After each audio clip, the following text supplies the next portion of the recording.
c'était une super expérience, des très beaux championnats du monde, super organisation. On était vraiment aux petits soins. Donc on a fait une bonne prépa, il y avait une bonne équipe, bien soudée.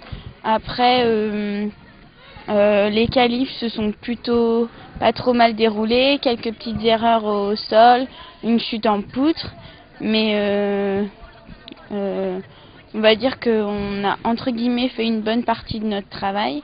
Après, on s'est qualifié pour les test events, on s'est pas qualifié sur les 8.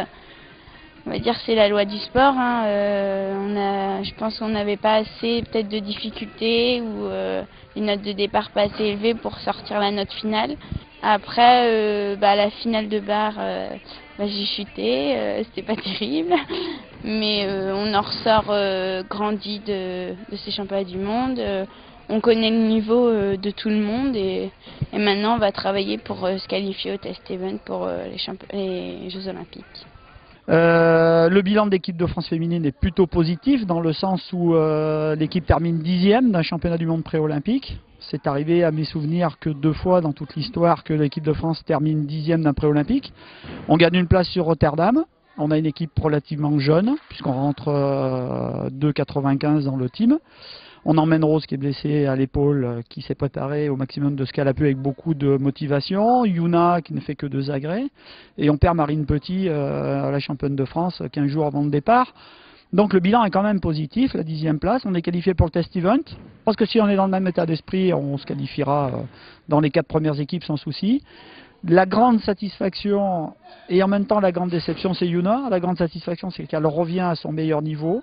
Se qualifier en finale des barres avec la 2e note, plus de 15 points. C'est la première fois de sa carrière qu'elle a fait 15 points au niveau international. Et puis, la grande déception, c'est de ne pas avoir tenu le choc au bar à la finale, parce qu'elle avait une vraie chance de médaille. Et je pense que pour la première fois, elle s'est rendue compte qu'elle avait une vraie chance de médaille. Donc, le bilan est quand même positif, même si on aurait préféré passer dans les 8, avoir des vacances à Noël. On n'en aura pas, les filles le savent, et tout le monde va se battre pour se qualifier le 10 janvier.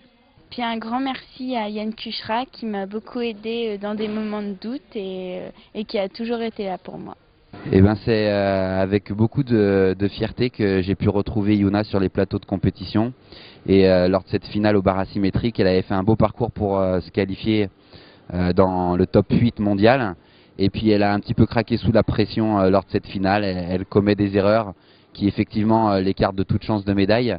Mais en tout cas, ce qui doit ressortir de cette compétition, et en tout cas ce qu'elle doit retenir, c'est qu'elle a le niveau pour aller chercher une médaille olympique. Et c'est de tout cœur que je l'accompagnerai dans cette aventure folle. A bientôt Yuna.